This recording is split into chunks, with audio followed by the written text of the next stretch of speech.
Salut, c'est Clément. Dans cette vidéo, on va parler de la psychologie du ghosting. Ghoster, c'est quelqu'un qui vous ghost, c'est quelqu'un qui arrête de vous répondre tout d'un coup, qui vous donne plus aucune nouvelle. Et donc dans cette vidéo, on va parler de pourquoi c'est aussi violent d'avoir été ghosté. Et dans un deuxième temps, je vais vous parler des 7 raisons qui peuvent expliquer pourquoi une personne vous a ghosté. Mais déjà, pourquoi est-ce que c'est aussi violent? Eh bien, le premier truc, c'est que ce qu'on va souvent entendre, c'est « Ah, elle se serait jamais comportée comme ça si j'avais vraiment une valeur à ses yeux. Si elle s'est comportée comme ça, c'est qu'en fait, elle n'en avait rien à foutre de moi. » Ce genre de choses. Et donc, ce que ça veut dire, c'est qu'on avait une valeur qu'on pensait avoir aux yeux de l'autre. Et comme cette personne cesse totalement de nous répondre, on va le vivre comme un gros manque de considération. Et donc, on va se dire « Ah ben, je pensais que j'étais là à ses yeux, mais finalement, peut-être que j'étais là. » Peut-être que j'avais beaucoup moins de valeur à ses yeux que ça. Et là où ça va être vicieux, c'est que pour beaucoup de personnes, en particulier les gens anxieux, les gens qui ont tendance à douter d'eux, ils vont se dire « Ah bah finalement, moi aussi je pensais que j'étais là, mais peut-être que finalement j'ai pas tant de valeur que ça, peut-être que je suis pas si bien que ça. » Et on va commencer à remettre en question notre propre identité. Donc dans un premier temps, ça va être violent parce que ça va carrément remettre en question la réalité dans laquelle je vis, la valeur que je pense avoir à ses yeux à elle, mais aussi la valeur que je pense avoir à mes yeux à moi. C'est toute notre réalité qui va être chamboulée par le fait d'avoir été ghosté. Ensuite, deuxièmement, ça va souvent générer un doute. Parce que dans les premiers jours, dans les premières semaines, souvent on va essayer de se trouver des excuses. On va se dire peut-être que son téléphone ne marche plus, peut-être qu'elle a perdu son téléphone, peut-être que tous ses numéros se sont effacés, et du coup elle n'a plus mon numéro, elle ne peut plus prendre contact avec moi, peut-être qu'il lui est arrivé quelque chose, peut-être qu'elle a des problèmes, peut-être que je devrais faire quelque chose, etc. On va commencer à s'inventer tout un tas de scénarios pour justifier pourquoi elle ne nous répond pas et pour essayer de se protéger de l'idée qu'elle ne nous répond pas, justement pour la première raison, parce qu'en fait notre valeur n'était pas si élevée à ses yeux. Et donc ce doute, ça va nous empêcher de commencer le processus de deuil, de commencer à assimiler cette rupture et à passer à autre chose. Et donc la troisième raison de pourquoi c'est si violent, c'est que comme la personne ne nous répond plus, on n'a pas de raison. On ne sait pas pourquoi la personne a arrêté de nous parler. Et donc le fait de ne pas savoir pourquoi, ça va fortement endommager le processus de deuil. Parce que ça va presque déclencher un mécanisme de défense. C'est-à-dire que s'il nous arrive quelque chose de violent, mais qu'on sait pourquoi c'est arrivé, alors on peut se dire que dans le futur, je pourrais faire ci, ça, je pourrais améliorer ci, je pourrais améliorer ça, pour éviter que ça se reproduise. Or là, on est sous le choc de cette rupture et on ne sait pas ce qu'on pourrait faire pour que ça aille mieux.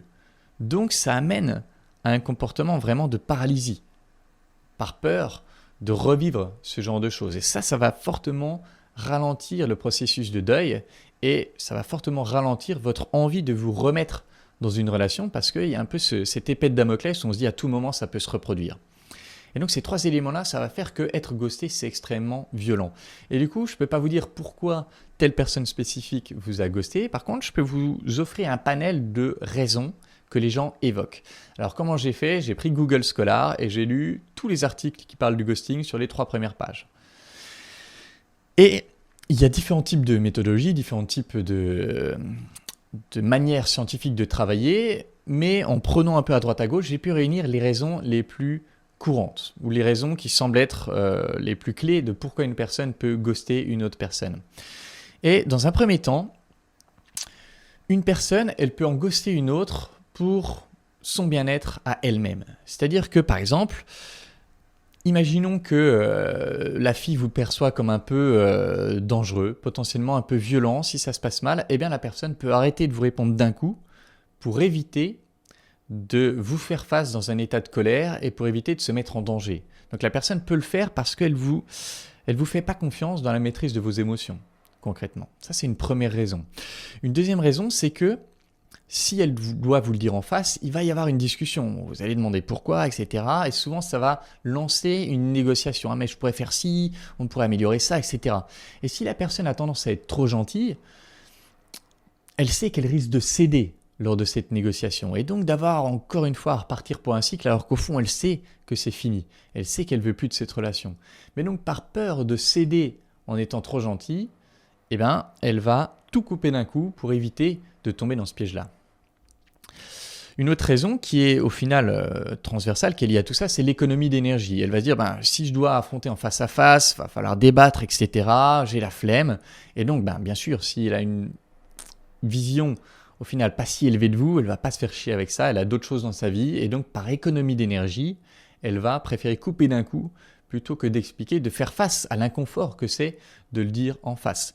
Et parce que, quatrième raison, si elle vous le dit en face, elle va devoir faire face à sa culpabilité parce qu'elle va voir l'émotion sur votre visage. Et donc, si elle est humaine, il va se naître un petit sentiment de culpabilité d'avoir fait du mal. Et si elle ne vous le dit pas en face, si elle vous ghost tout simplement, qu'elle vous bloque, eh bien, elle n'aura pas à faire face à cette culpabilité. Donc là aussi, c'est une manière de se protéger elle-même en faisant une rupture si ferme et sans donner de contact possible.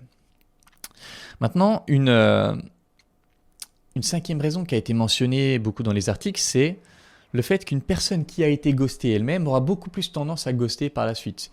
Ce qui ferait un peu penser à une notion de vengeance. Puisqu'on me l'a fait, je vais le faire aussi. Et donc, voilà, une personne qui a été ghostée, elle aura plus tendance à reproduire ce genre de choses. Maintenant, une personne, elle peut aussi vous ghoster dans votre intérêt à vous. C'est-à-dire, elle peut avoir votre intérêt à vous dans la tête quand elle vous ghoste. C'est-à-dire, moi, je pourrais très bien lui dire en face, mais voilà, j'ai peur de le blesser si je dois lui expliquer pourquoi on rompt, pourquoi je veux cette rupture. J'ai peur de lui faire du mal en lui donnant des raisons qui le blessent et qui le mette au fond du trou. Donc, plutôt que de risquer de lui blesser en lui disant la vérité, je ne vais plus rien dire du tout. Donc, c'est au final, en pensant vous protéger, qu'une personne peut le faire aussi. Et bien sûr que c'est faux, parce que ça vous prive de cette compréhension de la situation, comme j'en ai parlé précédemment. Mais en tout cas, la personne peut avoir votre intérêt à cœur quand elle le fait.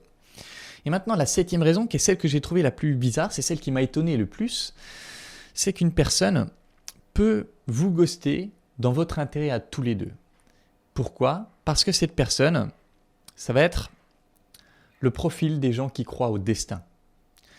Une personne qui croit au destin, elle va se dire que si ça ne marche pas, c'est qu'on n'était pas fait pour être ensemble.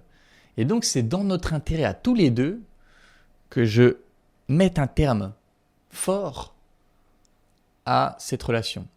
Et donc, ces personnes qui croient au destin, elles vont avoir beaucoup moins de scrupules au fait de ghoster parce que, non mais de toute façon, c'est dans son intérêt à lui qu'on passe à autre chose plus rapidement. C'est dans son intérêt à lui qu'on ne perde même pas de temps avec ça parce qu'on n'est pas fait pour être ensemble. Et donc, la personne va se justifier à travers sa croyance dans le destin que ce serait de la perte de temps que d'expliquer. Qu'il faut passer à autre chose, qu'il faut continuer la recherche de l'âme sœur, de l'âme jumelle, de tout ce que vous voulez. Donc voilà, c'est les 7 raisons pour lesquelles une personne vous a ghosté. Et bien sûr, je ferai une autre vidéo sur comment réagir quand vous avez été ghosté. C'est tout pour cette vidéo. En attendant, comme d'habitude, si vous voulez travailler avec moi, vous pouvez postuler à l'école des guerriers. Il reste 2 places toujours pour la session de octobre. Et donc, si vous voulez que je vous accompagne dans toutes ces problématiques, si vous voulez que je vous accompagne dans le fait de vous reconstruire, dans le fait d'aller à la rencontre des autres et de créer les relations qui vous plairaient vraiment, postulez à l'école des guerriers via le lien qui est dans la description. C'est tout pour cette vidéo et en attendant la prochaine, je vous embrasse et je vous dis à bientôt. Ciao.